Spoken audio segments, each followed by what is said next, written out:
I'm with David Evans this morning, on a beautiful sunny morning, and we're sitting in Loughor Town Hall. Many people probably didn't realise that Loughor has a town hall, but Loughor is an ancient town, and I'm going to ask David to tell us a little about Loughor and his interest in it.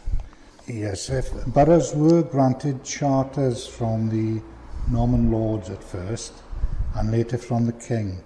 These charters set out the privileges granted to the local inhabitants or burgesses by their overlord. However, it seems very unlikely that such a charter was ever granted to the burgesses of Loughor. On the contrary, the receipt given to a ship's master upon the payment of harbour dues suggests that a charter was granted to the town in the reign of King Henry III, which was 1216 to 1272. But Loughor goes a long way further back than that. It goes back, of course, to Roman occupation, which is 2,000 years ago. It does indeed, and if such a charter ever existed, it has long been lost, and as a result, Loughor has been referred to as borough by prescription. That is, a borough in its own right or due to its ancient foundation.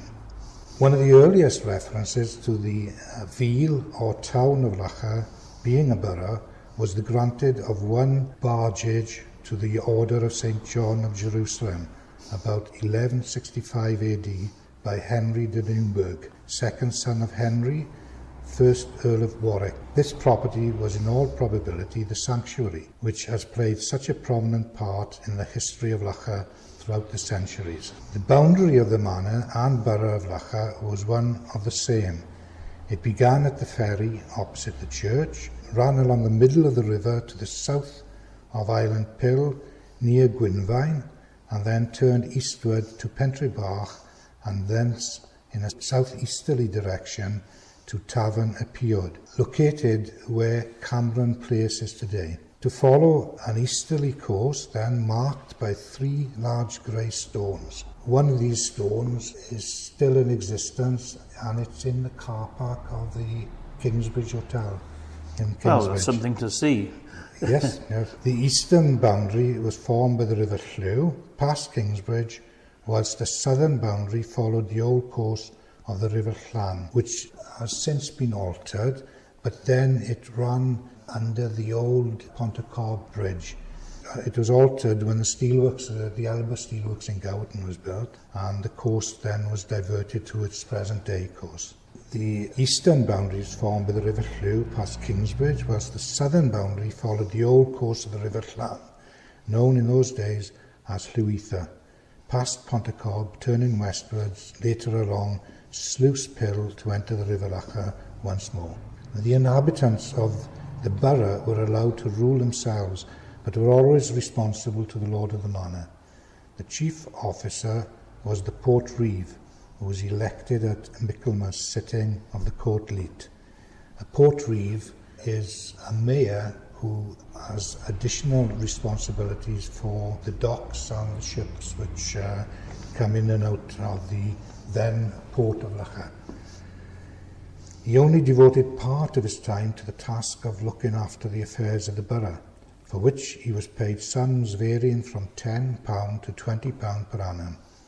The office of Port Reeve was frequently filled by a mason or small tradesman who was so uneducated that he could not even write his name. He was assisted in his rule over the township by 12 aldermen, 2 sergeants at mace, 2 haywards, one for the moor and the other for the marsh, whose duty it was to see that no stray animals roamed the open lands, the layer keeper, who was in charge of the beach and collected the keelage and moorage due from the ship captains, and the ale taster, who controlled the weekly market and saw that only good quality goods were sold there. And he was known as the ale taster. That must have been a good job. Must have been indeed, yes. The number of burgesses varied from time to time, of whom only a small proportion resided within the borough. Before you could become a burgess, you had to be the son of a burgess, serve 7 years apprenticeship to the resident burgess, marry a burgess's daughter, and by gift. Burgesses were exempt from the payment of all tolls within the borough, and this privilege was extended to include the market toll in the neighbouring borough of Swansea. One exception was the crossing of the Swansea ferry, where every Loughor burgess had to pay a toll called the ferry corn, which consisted of a peck of oats yearly for every plough in his possession. Another privilege enjoyed by the burgesses was the right of voting for an MP. Originally, all the boroughs of Glamorgan returned one member from Cardiff down to Loughor. The Reform Act of 1832 divided the county into two sets of contributory boroughs, the Cardiff and Swansea districts, the latter composed of the boroughs of Swansea, Aberavon, Kenfig, Neath and Loughor. Burgesses also held the right of pasturing their animals upon moor and the marsh until the Enclosure Act of 1833.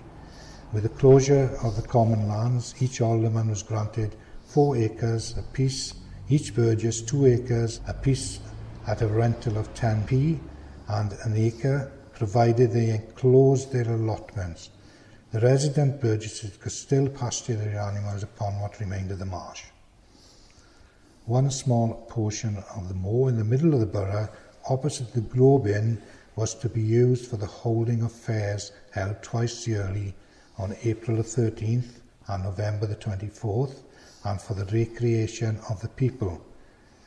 The charge of admission were every horse 6p, every colt 3p, every head of cattle 3p, every sheep or pig 1 penny.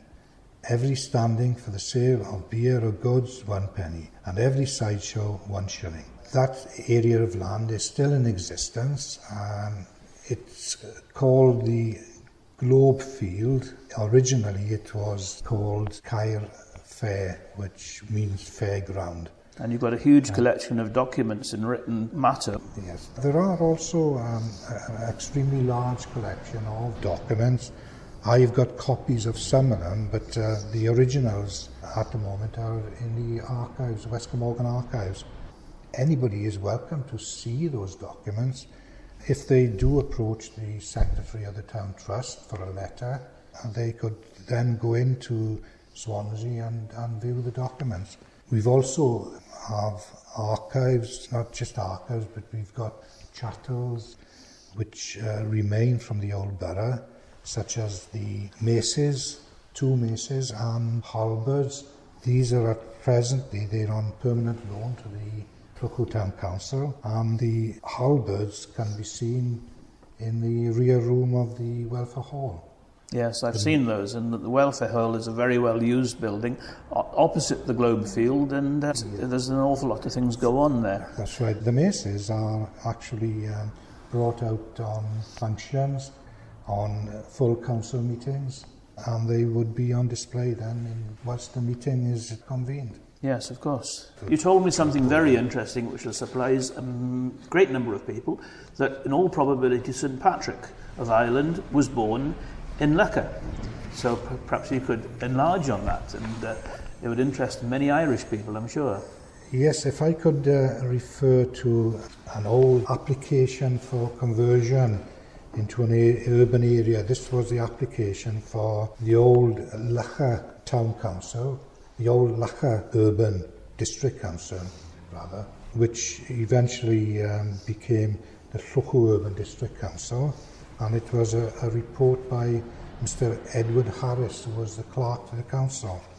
And in his report, I'll quote his report, according to Mr. Edward Williams, Iolo Morganwg, 1746 to 1826, one of the 3 editors of the Mavrian archaeology, who, though brought up as a stonemason, devoted his life to the collecting and transcription of old Welsh manuscripts. St Patrick, the patron Irish saint, was born at Cwrt y Carnau, but from the proximity of Cwrt y Carnau to Loughor, Mr. Owen Pugh and other writers refer to his nativity to the borough.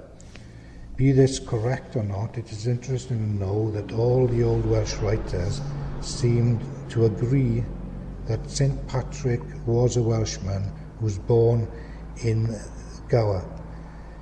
In the composition acknowledged to have been written by St. Patrick, he states that he was born at Bonavon Tabanai, near to the sea, and also near to the village of Einan, from where he was taken captive when 16 years of age. These places have not yet been identified, but some place them in Western and others in North Britain. Iola, in his British Saints, also states that the original British church at Loughor was dedicated to St. Patrick. His church is at Aberllwch. Is that church still there? No, the church has long since gone, yes. And there was succeeded then by that was on the marsh, yes, to the south of the present-day church. Sure, I know. Now we're sitting in the upstairs part of the town hall in Loughor, which is down near the castle, quite close to the sanctuary, which has been mentioned, not very far from the post office. And it's this building you will notice as you drive past, stone building, built in Victorian times. It's empty at the moment, but there's every hope that it's going to be restored and used for community use and possibly even living accommodation. Now, another very important part of Loughor, of course, was the industry. There's all sorts of things that went on here, as well as the docks which the manufactured items were shipped away from. So what can you tell us about the industry here, David? The industry of Loughor, it does actually date back to quite some time, and in the 1700s there was a record of the zinc works was built by Nathaniel Cameron. Nathaniel Cameron was an interesting character in the way that he was a captain in the army, and he came down from Scotland and married into the Price family of Cwtacannau Farm, and eventually inherited quite a lot of land in the Loughor area. He built a zinc works which was on the shores of the River Loughor, and that zinc works I do recall actually the remains of it, and probably many Loughor people of my age would remember it. Well, it's been developed now into sort of a public area, park and walks and so on. Quite close to it as well, of course, was the glassworks. Yes. Which was a very large, consisted of an extremely large conical tower, which was the furnace where the glass was produced. A bottle kiln, they call them bottle kilns, don't they? And a commercial glass was made there. Apparently, a lot were carboys for storing acid in. But what else was made there, nobody's really sure of it. We do know that operated, the glassworks did operate for many years, but eventually, of course, it was closed, and because the building became dangerous, it was totally demolished. Yeah, it still remains there. And there are lots of pubs in Loughor now, but the oldest one, for certain, is the Globe, which is in Upper Loughor. And that's been the Globe for many years, and very good pub still is. And an interesting thing about the Globe, up until the 60s, it was run by two sisters, and they wouldn't allow females into the pub. It was a male-only pub. The good old days, eh? Yeah. It consisted of several small rooms, and there was they were discussion rooms, and you'd have a discussion in different rooms. If you didn't like a discussion in one room, you could get up and go into another room, and sounds a good idea. Completely different discussion going on. Yeah, so, but of course, all things like that now demised, aren't they? And no, maybe they shouldn't be. Another interesting thing you told me about Loughor was the fact that St Michael's School, which is now in Bryn, was actually formed here in the woodlands on the site where the welfare hall is. The old national school was taken over by two brothers. The two brothers ran it as a school. It was called Kilby School. And they eventually then opened, they moved and opened a school in St Michael's then in the Bryn in Llanelli. The town hall is disused just at the moment. The town trust, of course, we have met, and we are thinking of what to do with with the hall. If any people in the Loughor area have any ideas, they could contact myself or any other member of the Town Trust, and we would welcome ideas and consider them.